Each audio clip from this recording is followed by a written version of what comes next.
Thank you for joining us at noon. I'm China Green. Today, Portland police released body cam video of a police shooting that happened last month in North Portland.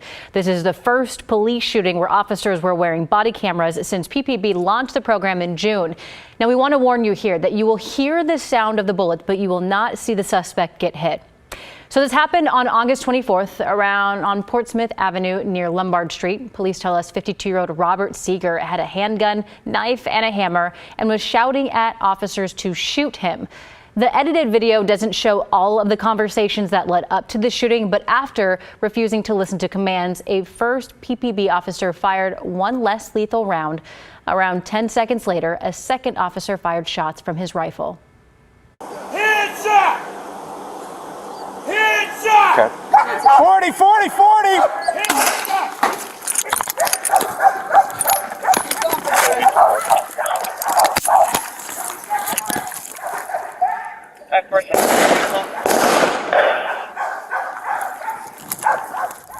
About 20 minutes later, police arrested Seeger. He survived his injuries. He was in court this morning where he pleaded not guilty to multiple felony charges. An Idaho judge has officially granted Brian Kohberger's change of venue request for a trial, but did not specify where it would be held. He's accused of killing 4 University of Idaho students back in 2022. Kohberger's defense team says strong emotions in the close-knit community and constant news coverage would make it impossible to find an impartial jury in Moscow, Idaho. They want the trial to be moved to Boise or another large city. The trial is set to start in June of next year. The man charged with murdering 32-year-old Melissa Jubain is expected to appear in court in 2 hours. On Friday, police arrested Jubain's 27-year-old neighbor, Bryce Schubert. In the meantime, Beaverton police are asking the public for any tips related to her death. Jubain was a nurse over at Providence St. Vincent and had just gotten married. Her disappearance was first reported when she missed a shift Wednesday morning. Saturday, police announced that they found her remains and arrested her neighbor, 27-year-old Bryce Schubert. Schubert didn't work at St. Vincent, but was employed as a nurse at Providence Portland Medical Center for a year. Police haven't said what happened leading up to Jubain's death or where her remains were found, though friends are left grieving, trying to grapple with what happened.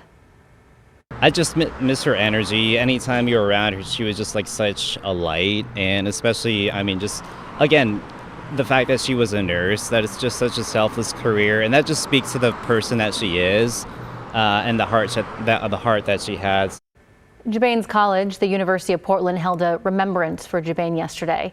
In an Instagram post, the nursing school says that they mourn her loss in this unspeakable tragedy. The Oregon Nurses Association will also hold a vigil for her tonight. In our fire coverage this afternoon, there are over 20 wildfires burning across Oregon right now. Lightning sparked several in central Oregon. One has closed Mount Bachelor and another is getting closer to Sun River.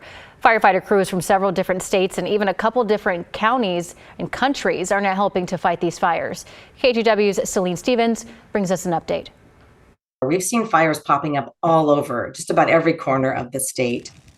Oregon has been facing fire after fire this summer, leading to hazy and smoky skies, to evacuation orders and a need for outside assistance.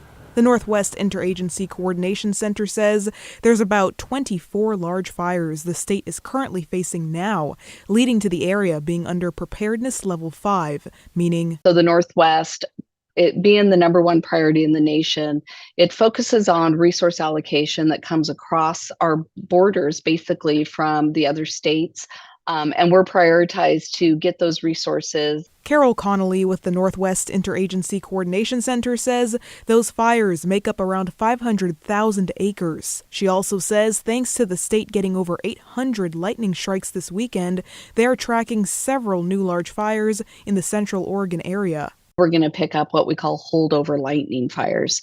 A lightning strike can hit a tree, a single tree, and it might smolder around the base of the tree, and it might take a couple days for it to actually go above the treetop to where we can detect the smoke and find the fire. She says there's about 9,000 firefighters and support personnel working these fires, and the region has even gotten help from several states and 2 different countries, Australia and New Zealand. Fires like the Rail Ridge Fire in Crook and Grant counties, which is over 135,000 acres, and the Shoofly Fire in Wheeler County has even led the governor to invoke the Conflagration Act Friday, allowing the state fire marshal to mobilize resources to wildfires when life and property are threatened. The Red Cross has also been on scene, helping those needing to evacuate all summer long. We have opened 23 shelters now since June. In fact, just last weekend, we have opened up 3 shelters. So Lake County, Crook County, and Grant County. And that's because of these level 3 go now evacuations. While the Lake County Center is now closed, the Red Cross says they keep their centers open for as long as needed and says when you get that go now alert, you should listen. She also stresses the importance of always being prepared with an emergency kit and a plan. Ask yourself, what would happen if I had to evacuate my home at a moment's notice? What would I bring with me? What would I need to grab at a moment's notice? Where would I go? So, Chris, 20 wildfires burning across our state. You could definitely smell the remnants of that over the weekend. Will that continue, or? So it's gotten better locally. In the Portland metro area, day by day from Friday, our air quality has improved. So that's what we start with. The air quality in the metro area right now is good, and it will stay good in the northern Willamette Valley for, the foreseeable future. However, areas in the Cascades and across central and eastern Oregon are still suffering. The red dots here representing unhealthy air down in the Oak Ridge area, right? Lane County over towards Bend, Deschutes, Lapine, Deschutes County, Bend and Lapine, and of course the fires that are burning near Mount Bachelor not helping. Then we get into Klamath and Lake counties.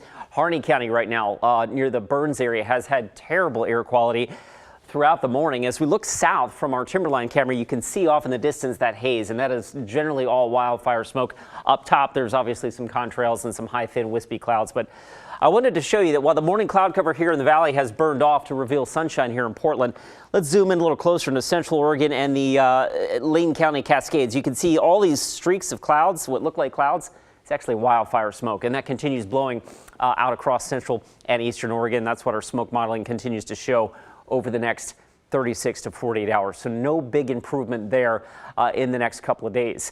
Wells Fargo sky camera right now showing the sky trying to clear over downtown. It's 71, by the way, last check at the airport. So the temperature's going up a little bit. I've got us staying just shy of 80 degrees this afternoon. So a comfortable day today.